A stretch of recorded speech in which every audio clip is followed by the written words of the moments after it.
Everyone dreams about living an uncommon life, but how we define that dream is very different for each of us. And for most, it's a lifelong pursuit. Welcome to the Uncommon Life Project podcast. We're going to introduce you to people who are living that life or enjoying the journey to get there. We're going to also give you some tools, tricks, and tips for starting or accelerating your own efforts to live an uncommon life, a life worth celebrating and savoring. Please welcome your hosts, Brian Dewhurst and Phillip Ramsey. Hello and welcome to the show. This is your host, Phillip Ramsey. And I am Brian Dewhurst. And you are listening to the Uncommon Life Project. Thank you so much, Cindy, for that warm intro. Gosh, that is so weird. I was like, what name is he going to choose and what name would I choose? And I chose Cindy in my head and you said Cindy. That was crazy. And you're listening to the Uncommon Life Project, where we have uncommon thoughts and they're always the same. Not really, but can't wait for us to just dive in on this topic. This podcast is actually kind of a brainchild of mine. I'm going to start our 25 minutes because we're going to try to get that in the time frame. But it was kind of something funny that happened when I was at Brian's wedding, of all places. And one of the people in the wedding, I think it was a family member of, I think, your wife, came up to me and said, "So what do you guys do exactly? Do you do stocks, bonds, mutual funds?" And historically, and if you've listened to the show a lot, you know that when people ask me what I do, I cringe, because just saying financial advising, like that's, yeah, I guess that's what I do, but I never have an elevator speech. And that's something uncommon about me. People say that you have to have an elevator speech. I'd say throw that out the window. Never have an elevator speech. Just what are you passionate about? And what did you do yesterday? And in doing that, you end up getting clients. Well, this time I was really focused on Brian's wedding. I was the best man, super honored to do that. And I was just in another place. And so when he asked me this, in my mindset of my history, I'm just kind of like, man, like, yeah, we do that stuff. And I was not a bad attitude, but I just wasn't dialed in like I somewhat normally am. And so I said, "Tell you what, man, like, what's keeping you up at night?" And he's like, "Well, what do you mean?"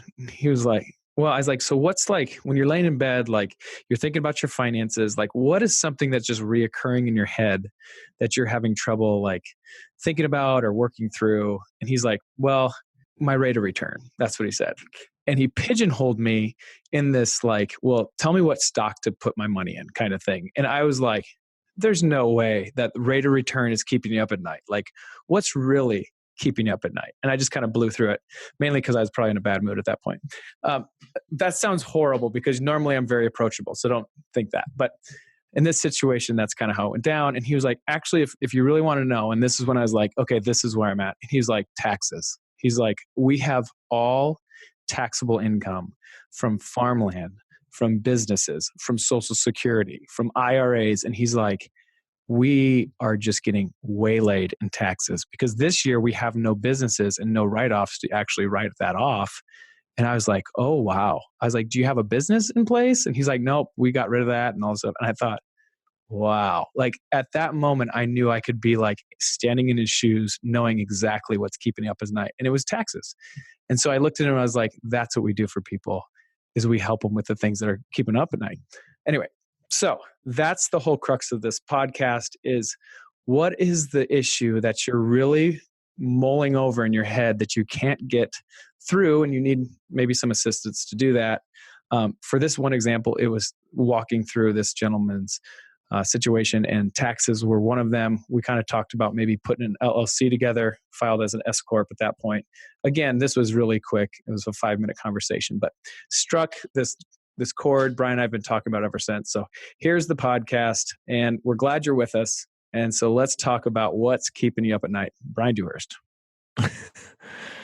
Yeah, I love this. Yeah, because we get hit up a lot like, "Oh, what do you like?" or "What stock is good?" or "Where would you put 50 grand? You get that one more than I do, it seems like. But and historically, I'm not the guy to ask. Like, I don't know. Well, I think it's also like, I don't even know you, like, yeah, it's so weird to get that question and, to give advice and not really know somebody. And so I think the thing I gravitate towards, in the coaching we've done in our business and the professional industry statistics, 90% of people leave their advisor because of lack of communication.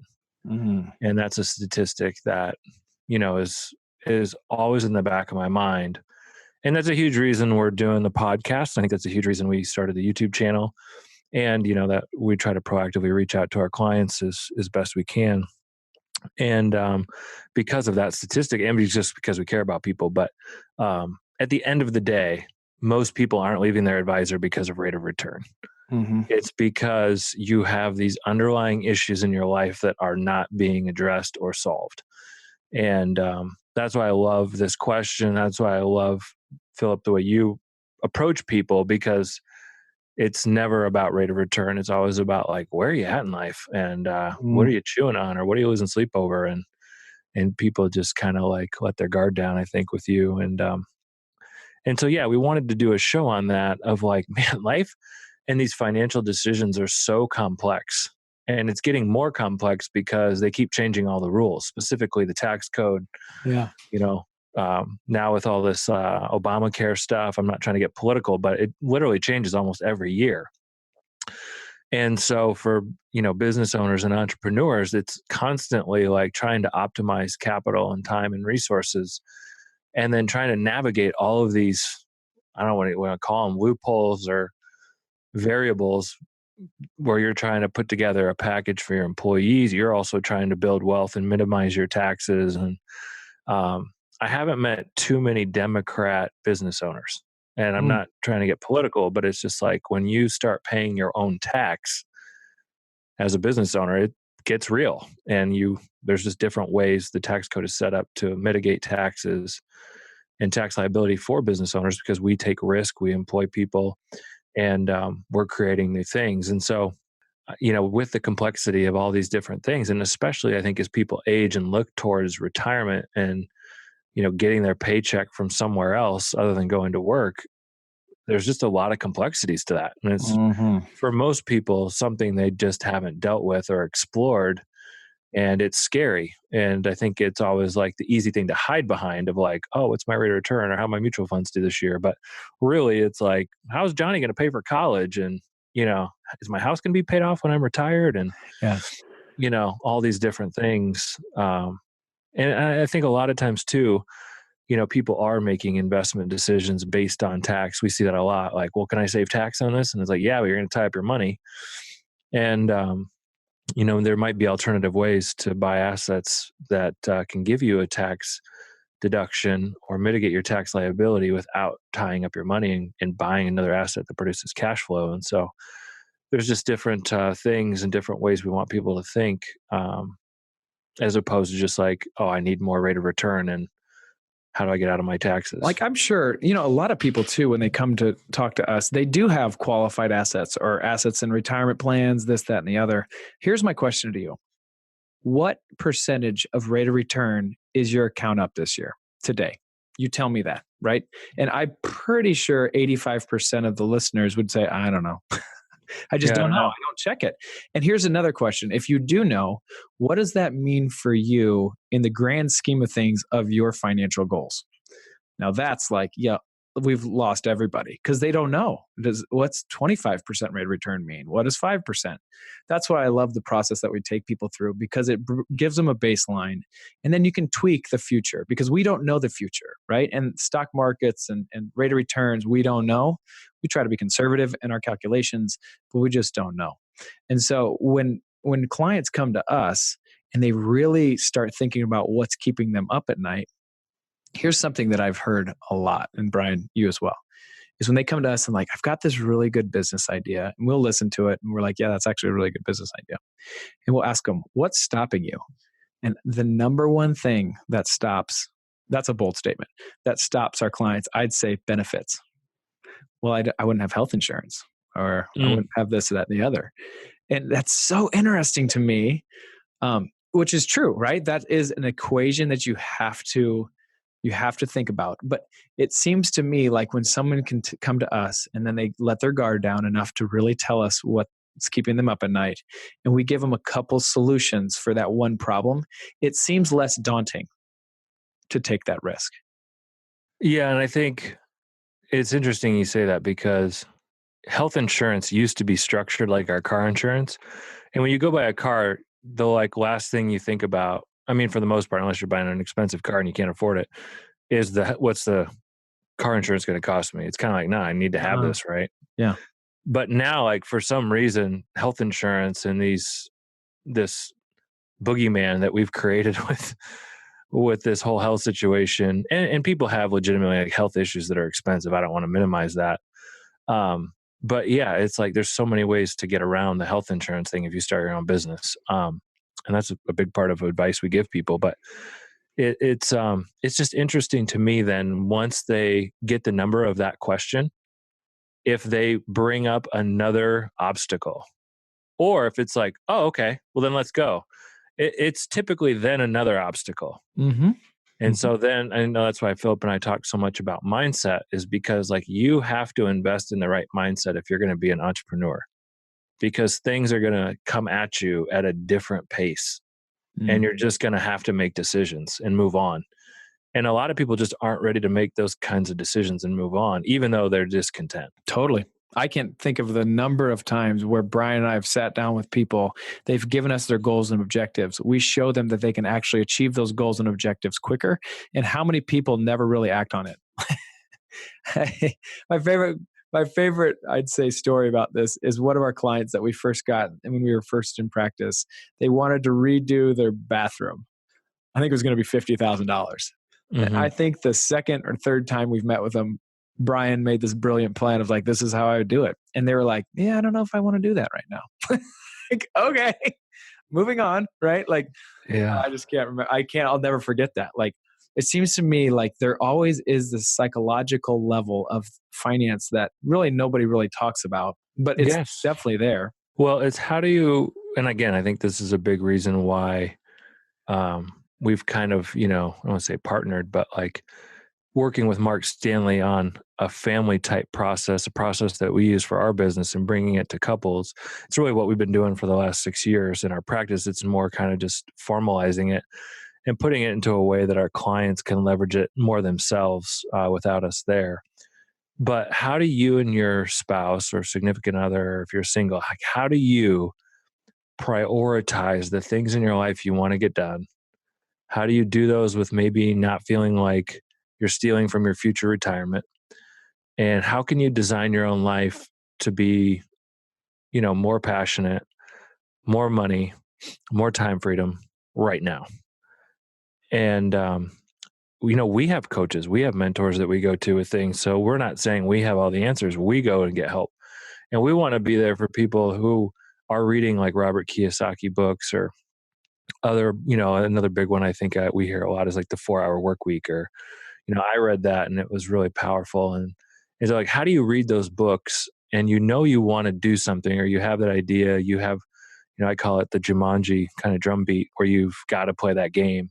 There's something inside of you that you have to do, money aside. You have to figure it out. And the older you get, the louder that drum typically beats. And how do you organize your capital and prioritize that in the midst of family stuff, health stuff, spouse stuff, kids in school, maintaining the day job? You know what I'm saying? Yeah, totally. I'm gonna tangent this for a second quickly because I think this story is so powerful. And we met a woman who came to us and she got a settlement of some dollar amount. And Brian and I, after not like you could just retire on a beach type settlement. No, but yeah. But still, for some money. someone like right out of college is a good chunk of change. Yeah, and she really wanted to be a good steward, so she went to the financial advisors because that's what you're supposed to do. And she came, and I remember asking her a couple questions, and I don't know which one of us. I mean, this is a long time ago. Ask her like, but what are you really passionate about? Like, what if you did X for the rest of your life? You'd never feel like you worked a day in your life. And I think at that point she was like, I'd play basketball. I was an amazing basketball player, and it just kind of, you can help fill in the story, but yeah, she was a collegiate basketball player. She went to a chiropractor and he paralyzed her for 2 to 3 months. Couple months. Yeah. Yeah. And it ended her basketball career in college. So she gets this money. She comes to us. What should I do? And Brian was like, the best money that you can do is invest in yourself and chase after that dream to see if that would actually come to fruition. And then it kind of came out after I said that. She was like, well, I have investigated playing professional basketball in Australia Yep. and had like a path for that already had thought out. And this, I'm glad you brought this story up because I think this galvanizes what we're trying to say.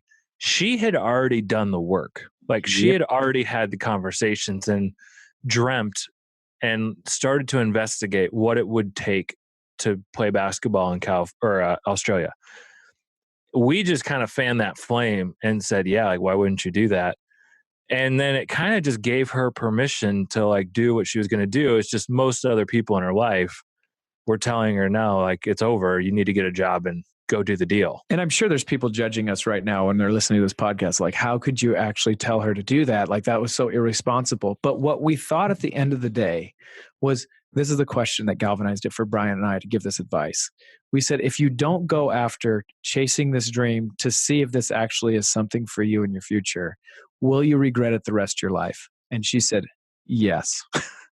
Mm-hmm. Okay. So I don't know how much it's going to cost. And we ended up putting the dollars and cents to it. And it wasn't all of the settlement money that she got. We were like, money well spent. Go figure this and out. she got paid and so she goes and she ended up becoming a professional basketball player in Australia and traveled the world doing that for a couple of years. And then that's parlayed into the job she's in now. And no, she parlayed into a job to help other people from the United States go overseas and play basketball or sports. Then Gatorade ended up hiring her. Like, it was a whole catechism of these events that if it just started with her basically funding this idea as if this is going to work or not. And at the end of the day, I would say that she would say this was her best investment that she ever did because it got her to where she's at today. It was a mindset shift. And what I would say, like, let's say the market was what the market did, and let's say the market was double. She would still say, like, doesn't matter what that number would be of that account that could have been if I never would have chased after that dream. I would have always had that reluctance and question in my head, not worth the money. Yeah. And the only people that I have personally met, and again, we meet with a lot of people that are truly like up at night because of the rate of the return on their money are the people that are like day trading and like professionally trading their own money. Mm-hmm. And so if you're not doing that, I doubt that you're really worried at night. Like, I only got 7.8% of my mutual funds this year. Like, I better call Steve. I'm underperforming. I just, those, and we run into those people once in a blue moon, and we just tell them we're probably not a good fit. Go find somebody that wants to try to beat the stock market every year. And if the people are saying that they can, you need to run from them. Run for the hills, actually. And here's what I would say at the end of the day. This drumbeat, I love that Brian calls it. That's the Jumanji drumbeat inside of you.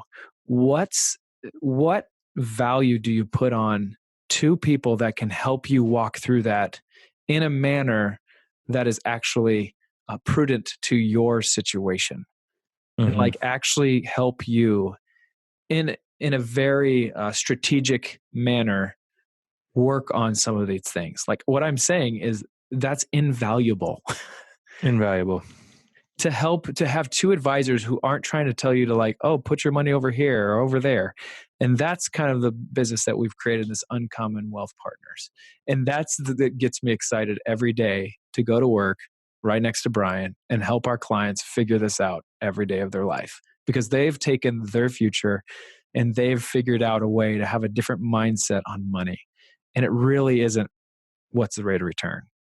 Yeah, or put all your capital into a 401k or IRA where you can't touch and it won't help you fuel and accomplish those goals, And so I think we help people make sense of, because you got to buy insurance, right? Car insurance, health insurance, some of this other stuff, life insurance. And you got to bank, you got to have money in the bank, money's got to come in, money's going to go out, and then investing, right? And investing is not only the stock market, it can be in yourself, it can be in real estate, business. And so I think what we help people do is really synergize those three channels based on the goals that they communicate and that they say are important to them. And I love the fact when they start writing goals down and they realize that those goals don't necessarily have to be financial, or I shouldn't say that. They rarely don't have to be something that we are compensated with. And they know that we're shoulder to shoulder helping them achieve those goals. That to me is priceless. Priceless. For sure. Okay. How are we doing on time? We're doing great, actually. 6 minutes left. All right. So I would say, what is keeping you up at night? Basically, what are your goals and dreams? And who do you communicate those goals and dreams with? Is it your wife? Is it your best friend? Whoever it is, like, you've got to have that outlet of just some way to communicate something that you have a desire for. We are those people for many people.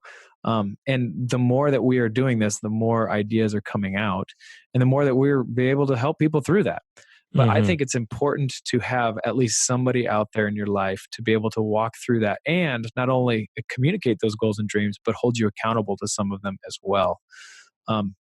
Yeah. So who is that person for you? I think that's something that we wrote down in our outline we're supposed to talk about. Yeah, and I think we hit this on the first, episode this season 2, is just the intentional time of getting away and having a cadence to take time for yourself to dream, to think, to document. I heard this the other day and I thought it was really profound. There's, 3 ways you make things happen, or a 3-step process. One is typically you think about it or dream about it.